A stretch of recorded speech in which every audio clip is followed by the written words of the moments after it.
A new survey has revealed that women who make more money than their partners are twice as likely to fake an orgasm. Now, this is all about high-earning women feeling the need to apologise and maybe stop their partner from feeling emasculated, you know, leave the man's financial insecurity, Janet, look at her face, boost their ego, you know, maybe they're feeling a bit sensitive, that they're not doing quite as well as the woman in their life. So what do you think about this?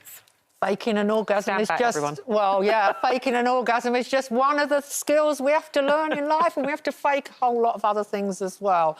So, yes, in a word. I mean, you understand why they do it? Absolutely, but then I don't think it's any more difficult than faking interest in them when they're, you know, droning on about their favourite sport or their favourite TV programme or blah, blah, blah, and the correct way to load the dishwasher. So it doesn't require any more skill than that, and we can all do it. We don't often talk about it, though. It's just one of the chores we get on with. It's said nearly 1 in 5 women, part of this survey, do have faked it for the sake of their partner, Brenda, not to upset them. No, not doing that. No. Sorry. It's just that's a waste of energy. But what if, as a result...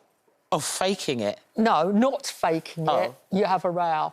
You have a grumpy... You're grumpy.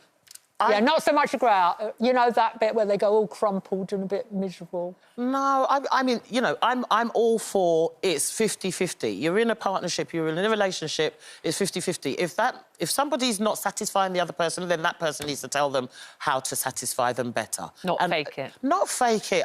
Because if you fake it, at some point you're going to get fed up and then, you know, the whole thing would have been a lie, and that's worse. Brenda, darling, life's too short sometimes.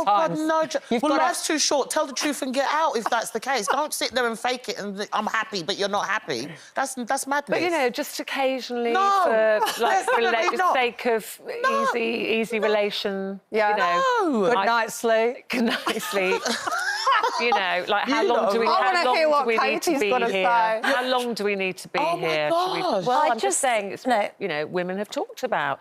They're not saying all the time, but this, more interesting, we've talked about this a lot on the show for various reasons, but I thought this was interesting, Katie. This is about women saying, I'm almost apologising for earning more than you. Sorry, I know it's kind of affecting your ego a bit, so I'll just make you feel better by going, oh, yeah, that was wonderful. Yeah, I think for me, it opens up a wider debate and question around, you know, women having to shrink themselves, shrink their achievements, be more self-deprecating, almost be apologetic for their presence, which I definitely don't agree with.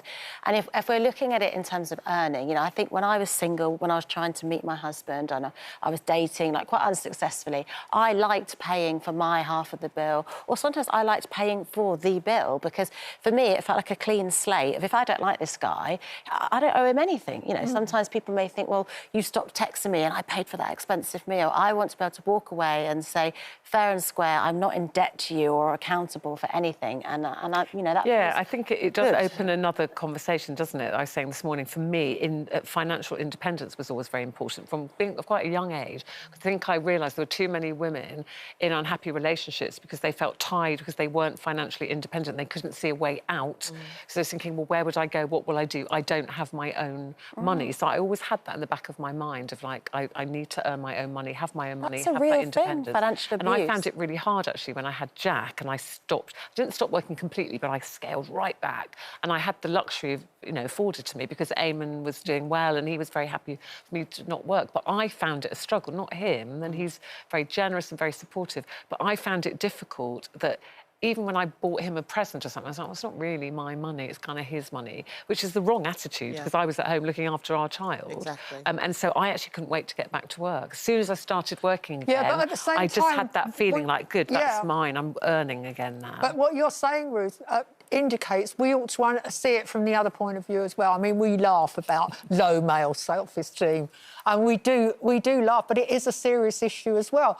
And it is something that if you're a successful woman or you enjoy your job, it takes a lot to get your head round it, because you just you know, you fought to get the job you've got, you're working long hours, you know, you are successful, and then there's this other person who feels, particularly by middle age, that life has passed them by, or they're not getting the opportunities that they should. And I think it is really challenging for a lot of women watching this show will be in that situation. Yeah, I mean, you've had very high power jobs and often in a very male-dominated environments. Did you ever feel that you had to be slightly downplay your success or maybe be a little bit apologetic about... You can't expect them to be as interested in it as you are. You know, when you've done something that's brilliant and you think, I nailed it, I got this award or I did this thing, and you go home and they're just getting on with what they're interested in, it is tough. Yeah. And you have to kind of see it from their point of view. But also it's tough. You know, they're saying here, oh, men have this fragile sense of masculinity. They don't like their partners earning more. But there is a sense of, what about women who have that financial insecurity, who feel trapped sometimes because they don't have the means to be independent? Yeah, some people can be controlled by their partner with finances. They can be made to feel guilty. This kind of coercive abuse, effectively. And I think, you know, lots of people are homemakers, whether they're parents or not. They may be doing domestic things that contribute to making the relationship and the family is what it is. That's the foundations of a good home sometimes. So you can contribute in other ways. It doesn't have to be financial.